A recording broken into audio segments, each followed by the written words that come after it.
문재인 대통령과 윤석열 대통령 당선인이 내일 배석자 없이 오찬을 함께하기로 했습니다. 윤 당선인이 이명박 전 대통령의 특별 사면을 요청할 가능성이 제기되는 가운데 문 대통령이 어떤 입장을 취할지 관심이 모이고 있는데요. 정치권 주요 이슈들 짚어보겠습니다. 최진 대통령 리더십 연구원장 나오셨습니다. 어서 오십시오. 네, 안녕하십니까. 네, 안녕하십니까.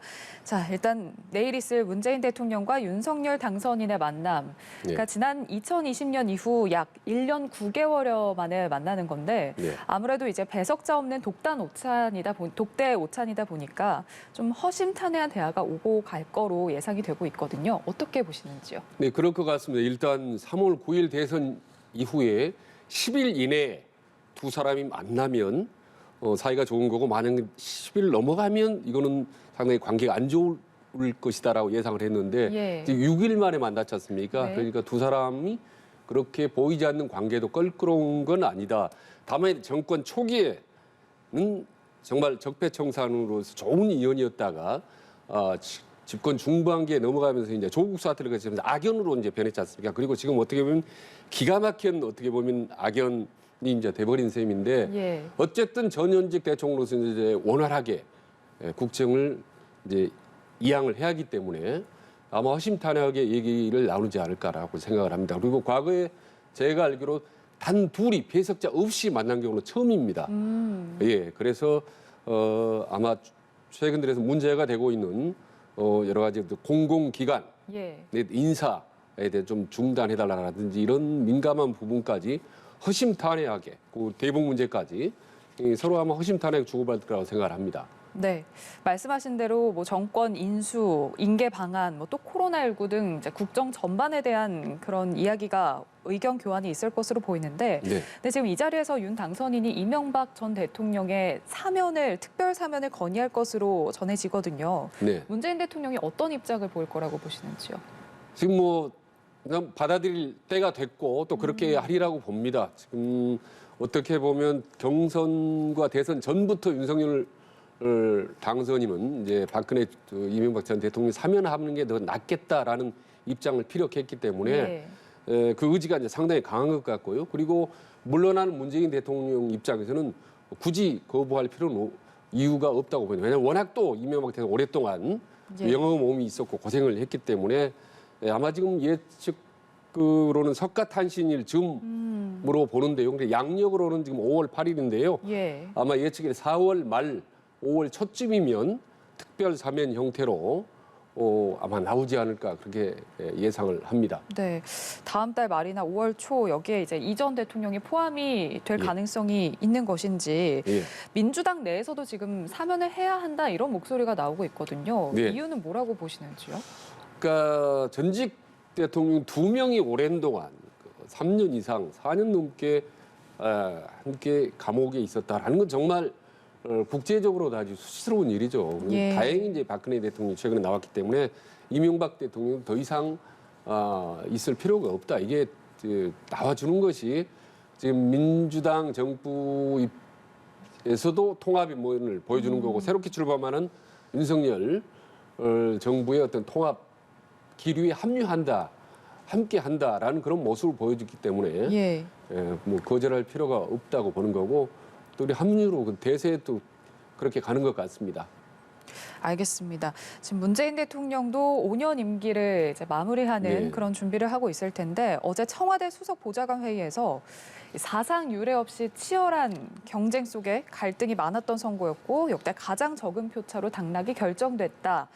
여러 번 국민 통합을 강조를 했습니다. 이게 대선 이후 첫 공식 석상 발언이었는데 어떻게 보셨는지요? 저도 개인적으로 상당히 좀 소외가 깊은 말인데요. 문재인 대통령의 코멘트가 이번 대통령 선거가 갈등이라든지 분열이 과거 어느 때보다 많았던 선거라고 이제 말씀하신 데 전적으로 동의하면서도 사실은 대선 전부터 문재인 정부 초기부터 계속 분열이나 갈등이 지속되어 왔던 부분이 있거든요. 그런 점에서 본다면 참 본인이 그렇게 포용의 정치를 강조하는 거는 정말 만시지탄이지만 다행스러운 일인 거. 정부나 이 정권을 서로 이양하는 과정에서 이 통합 전현직 대통령 사이에 정말 빠르고 신속하고 아주 강도 높게 광범위하게 통합이 이루어졌으면 좋겠다. 이제 개인적인 바람입니다. 예. 자, 윤 당선인 이제 새 정부 국정운영 구성에 박차를 가하고 있는데 지금 가장 화두에 오른 게 예. 네, 민정수석실 폐지입니다. 예. 그러니까 그동안 좀 검증을 빌미로 이제 대상이 아닌 일반 국민들까지 좀 신상털기, 뒷조사 이런 게 이뤄진 게 아니냐, 이런 권력 남용 사례가 적지 않았다 이렇게 밝히면서 이제 민정수석실 폐지를 공식화했거든요. 예. 어떻게 보셨는지요? 그러니까 윤석열 당선인이 26년 동안 검사 생활을 하면서 아마 예. 민정수석실이 어떻게 해왔는지 누구보다도 잘 알 겁니다. 어떻게 보면 민정수석실 트라우마 비슷한 게 있지 않을까라는 생각이 듭니다. 박근혜 정부 때는 우병우, 문재인 정부 때는 조국 하면 민정수석실, 그다음 검찰 장악, 뭐 이런 등시 국민들 사이에 아주 악몽처럼 남아있기 때문에 예. 윤석열 아마 당선인은 일찌감치 아마 민정수석실 폐지를 염두에 뒀을 거고 첫 번째 공약으로 아마 내세운 것 같습니다. 그래서 검찰을 장악하는 것이 결국은 국가 전체의 어떤 분열을 초래한다는 건 너무나 잘 알기 때문에 민정수석실 아마 폐지 최우선적으로 내세운 것 같은데요. 아마 없는 기능은 다른 데로 분산할 것 같기 때문에 예. 큰 문제는 없을 것 같고 어쨌든 제왕적 대통령대 왕실과 같은 청와대라는 그런 분위기를 해체해서 네. 그래서 강화문 청와대 또 얘기하고 민정수석 폐지 또 그런 일환이 아닌가 싶습니다. 대통령실의 권력 분산의 일환이다. 예, 이렇게 보셨군요. 자, 그러면 그동안 이제 민정수석 비서관이 담당했던 공직 후보자의 인사 검증 기능은 그럼 어디서 예. 하느냐? 여기에 대해서 오늘 오전에 인사 추천 기능만 이제 청와대 대통령실에서 맡고 예. 이제 공직자 인사 검증은 법무부와 경찰에 맡긴다 이런 구상을 지금 밝혔거든요. 그러니까 지금 이게 미국식 모델이잖아요. 예, 미국 그렇습니다. 같은 경우는 예. 이제 권력기관 FBI가 이제 주도를 해서 인사 검증을 하고 있는데 지금 권력 남용 여지가 많은 이제 사정 기능까지 이제 대통령실에서 맡는 거는 좀 아닌 것 같다 이런 인식이 이제 반영이 된 것 예, 같은데 여기에 예. 대해서는 어떻게 보셨는지? 그러니까 인사 검증을 하면서 사정을 거의 동시에 하는 거거든요. 그러니까 고위 공직자들의 이른바 뒷조사, 예. 시시콜콜한 신상 문제까지 일일이 파헤치기 때문에 그게 언론에 노출이 돼서 네. 결국 인사청문회 때마다 계속 낙마 사태가 반복되고 있는데 미국식 FBI 모델입니다. 일종의 백악관은 네. FBI를 통해서 주요 인사에 대한 검증을 상시하게 됩니다. 네. 그래서 미국의 국세청이라든지 경찰을 통해서 주요 인사, 정부 발탁 가능성 있는 인사에 대해서 네. 수시로 상시적으로 이제 신상 검증을 하겠다는 그런 방식을 도입하겠다고 하는데 그건 저는 바람직하다고 봅니다. 저는 개인적으로 인사청문회 때마다 그걸 계속 주장을 해왔었기 때문에 예. 인사 추천은 청와대가 하고 검증은 미국 FBI처럼 경찰이나 법무부가 하는 그런 식으로 하면은 네. 앞으로 청와대 더 이상 민정수석실이 왕수석이다라는 말은 나타나지 않죠. 그래서 앞으로 경제수석실이 혹은 정책수석실 같은 데가 왕수석실이 돼야 되는 겁니다. 예, 민정수석실 힘이 있으면 예. 당장은 청와대가 좋고 대통령이 목에 힘이 들어가고 일하기가 편하게 좋을지 모르겠지만 금방 시간이 지나면 그게 모든 게 부메랑이 돌아서 결국은 대통령이 부담을 갖게 되고 힘들어하게 됩니다. 예. 그런 점을 아마 현 정부가 아는 것 같고 그래서 앞으로 왕수석은 민정수석실이 아니라 경제수석실이나 정책수석실이 있으면 좋겠다라는 이제 개인적인 의견입니다. 예. 또 이 밖에도 특별감찰관도 재가동하겠다 이런 입장을 밝혔는데 네. 이 특별감찰관이 사실 법에 규정이 돼 있는 제도잖아요. 예. 그런데 문재인 대통령, 문재인 정부에서는 이 특별감찰관 기능과 네. 이제 공수처 기능이 중첩이 된다라고 해서 그동안 이제 임명을 안 해왔던 건데 네. 어쨌든 이 특별감찰관을 재가동하려면 일단 이 공수처와 어떤 관계 조정이 필요할 것 같거든요. 예. 어떻게 보시는지요? 그래서 저는 문재인 정부도 왜 이 특별감찰관을 임명을 안 했는지 그게 상당히 좀 아쉬운 부분이죠. 예. 지금 배우자라든지 대통령 친인척이라든지 혹은 고위공직자들의 내부 감찰하는 기관인데 그걸 공석으로 뒀단 말입니다. 이 부분에 대해서 참 많이 아쉬움이 남고 예. 이제 새로 윤석열 정부는 이제 부활하겠다는 거 아닙니까? 그래서 민정수석실이 없어지는 대신에 특별감찰관 제도가 다시 부활하면 다시 임명을 하면 예. 여기서 내부 이제 친인척 관리라든지 민정수석이 했던 일부 기능을 병행하면 되는 겁니다. 알겠습니다. 지금 윤석열 당선인 이제 속도감 있는 인수 작업을 강조를 하면서 네. 인수위 인선에 속도를 내고 있는데 지금 국민 통합과 그리고 지역 균형 발전을 위한 직속기구 위원장에 전 네. 선대위 인사였던 김한길 전 대표, 김병준 전 위원장을 임명을 했습니다. 예. 이게 올드보이다 이런 당내 비판도 나오고 있거든요. 여기에 대해서 어떻게 보시는지요? 원래 올드보이하고 골드보이는 뭐 백지 한 장 차이입니다. 예. 지금 윤석열 정부뿐만이 아니라 이재명 후보도 과거에 경선 과정 여야 후보 가장 중요시했던 게 중도 통합입니다. 예. 경선 때나 그리고 이번 대선 때나 그리고 앞으로 윤석열 임기 5년 동안에 이 5년을 꿰뚫는 모든 키워드 하나만 꼽는다면 중도 통합인데 지금 거론되어 있는 사람들 김한길 국민통합위원장이라든지 김병준 균형발전위원장 그리고 바로 또 오늘 임명됐죠 박주선 취임준비위원장이 호남 출신 아니겠습니까? 네. 이런 사람들이 다 정파를 넘나드는 사람이기 때문에 중도 통합의 이미지에 상당히 맞다. 현 정부 입장에서는 그런 점에서 과감하게 이런 중도 성향이 강한 인물들을 아마 발탁을 한 것 같고 예. 이후의 인사라든지 혹은 정책이라든지 전반적으로 아마 좀 중도 통합 역점을 두고 가지 않을까 싶습니다. 예. 네. 그러니까 인수위 추가 인선을 보면 이제 면면을 보면 앞서서 이제 지역 안배, 여성 할당제는 없다라고 밝혔지만 좀 고루 안배가 된 것 같다 이런 생각이 들더라고요. 그게 이제 잔반이 있을 수가 있는데 솔직히 저는 제 지로는 예. 절절한 균형 배치도 필요하지만은 도식적으로 산술적으로 숫자를 맞추는 데 대해서는 저는 찬성하지 않습니다. 여성 30%다 일부러 맞추기 위해서 없는 여성 끼워 넣거란 말이죠. 이런 부분은 꼭 굳이 그럴 필요가 있을까라는 생각이 이제 저는 드는 거고요. 그리고 예. 여성가족부 문제만 하더라도 지금 20, 30대가 중요하다라는 거는 뭐 이번 대선에 여실히 알려진 거고 예. 20대 남성도 중요하지만 20대도 여성도 중요한 겁니다. 그런 점에서 여가부의 이제 역할은 있는 거고 다만 과거 여성부가 사실은 그 주요 단체장들이 뭐 성희롱, 성추행 사건 과정에서 많이 적절치 못하고 사실 처신에 있어서 문제가 있었던 건 사실입니다. 그렇다면 명칭 변경이라는 기능 조정은 뭐 얼마든지 할 수 있는 거기 때문에 저는 여성가족부를 가지고 너무나 많은 우리가 관심을 갖거나 거기에 많은 시간과 정열을 투입할 지금 겨를이 없다고 저는 봅니다. 예. 과거 정부에 보면요 5개, 7개 부처를 통폐합하고 없애고 하는 게 너무 다반사로 일어났기 때문에 저는 여성부 가족부 폐지를 놓고 너무 오랜 시간 동안 예. 이렇게 내부적으로 혹은 여야 경론을 벌이는 것은 결코 바람직하지 않다라고 생각합니다. 그 여가부 폐지와 관련해서 안철수 위원장이 공약과 국정 과제는 정확하게 일치하지 않는다. 그러니까 이제 여가부 폐지 공약에 어떻게 보면 변화 가능성을 내비쳤거든요. 예. 근데 앞서 이제 윤석열 당선인은 여가부가 역사적 소명을 다했다. 네. 어떻게 보면 폐지를 의미하는 그런 발언을 했는데 예. 안철수 위원장 같은 경우는 일단 폐기는 아니지만 공약의 변화 가능성을 지금 언급을 한 거잖아요. 예.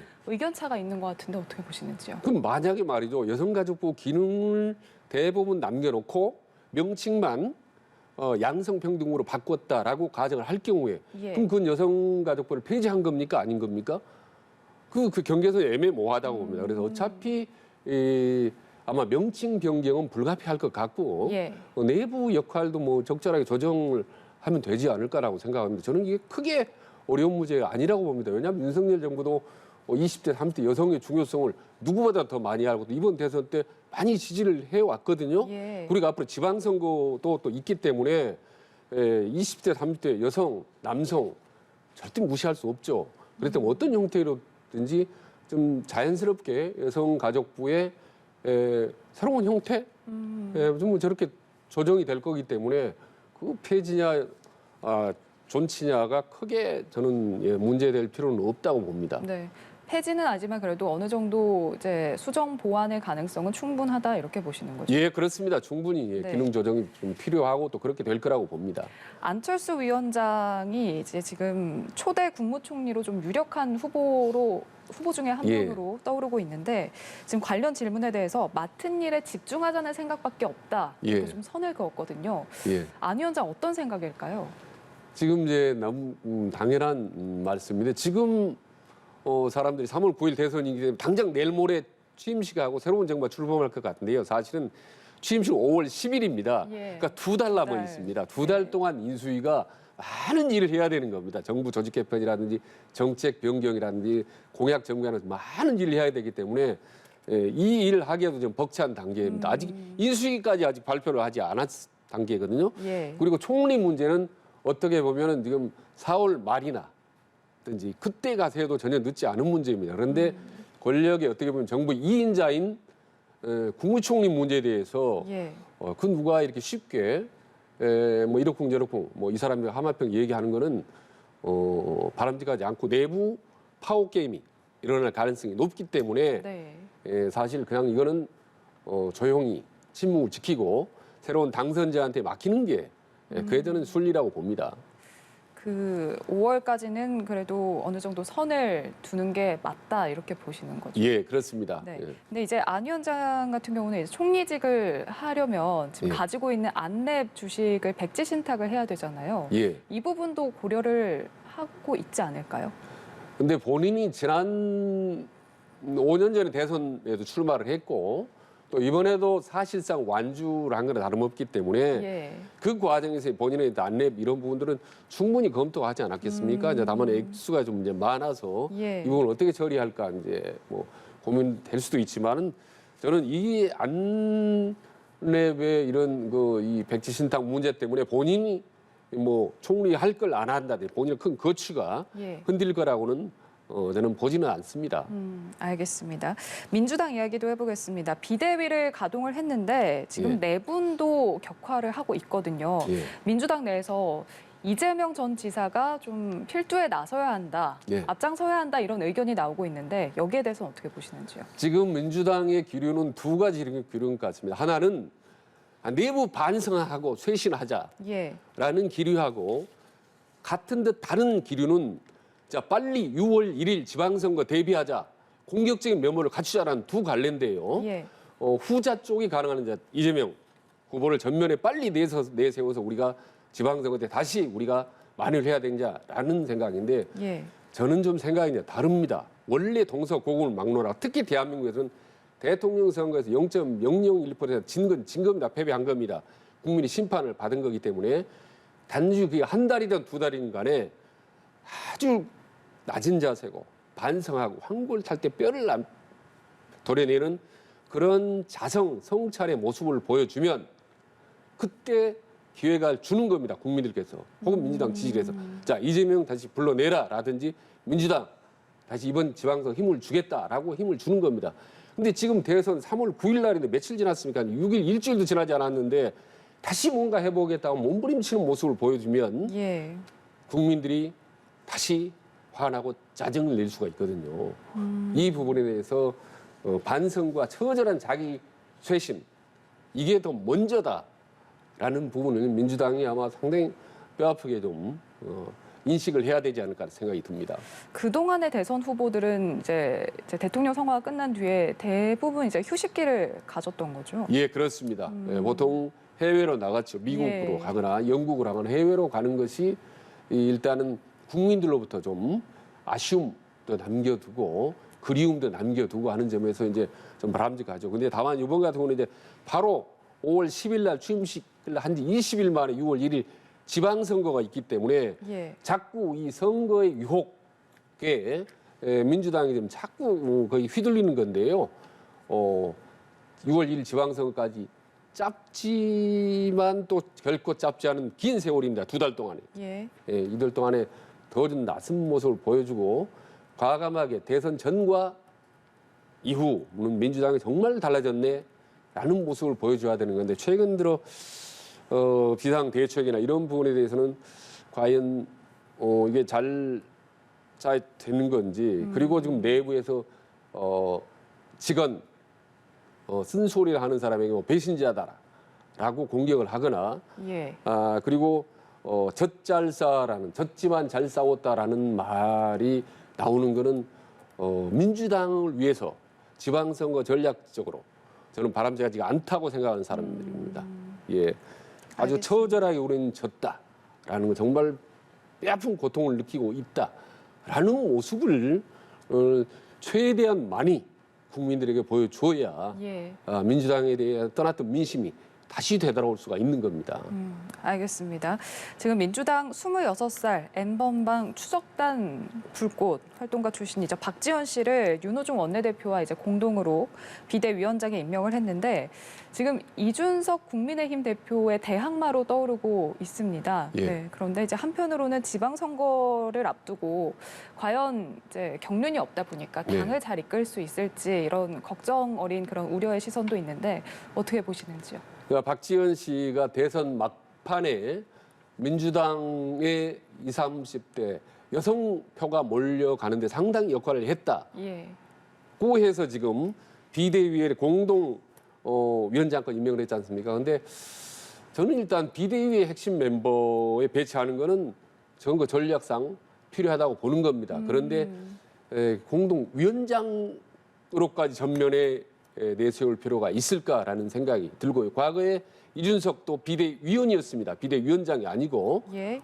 비상대책 위원회. 더구나 박지원 씨만 공동위원장인 게 아니라 이후 비대위원들도 4명 중에 좀 절반 정도가 다 20, 30대입니다. 젊은 층입니다. 그렇죠.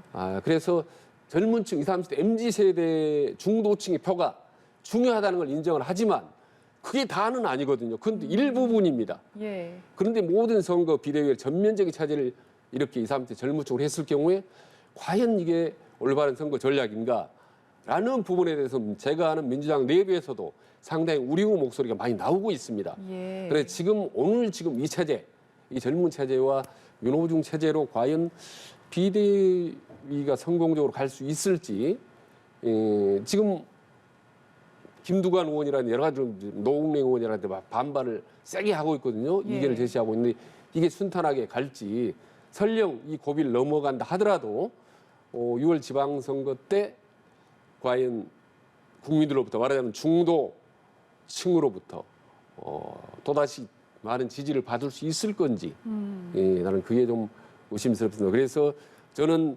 민주당에 더 이상 졌지만 잘 싸웠다. 0.73% 너무 아슬아슬하다, 억울하다라는 생각을 갖지 않는 것이 예. 선거 전략상 국민 정서상 훨씬 낫다고 생각합니다. 그래야 과감하게 윤석열 정부에 지원할 건 지원하고 네. 또 비판할 건 비판하고 또 국민들을 향해서 변할 것도 완전히 환골탈태하는 모습 이런 모습을 지금 보여주는 것이 민주당이 빨리 다시 저는 부활할 수 있는 방법이다라고 생각을 합니다. 알겠습니다. 최진 대통령 리더십 연구원장과 정치권 이슈들 짚어봤습니다. 오늘 말씀 고맙습니다. 고맙습니다.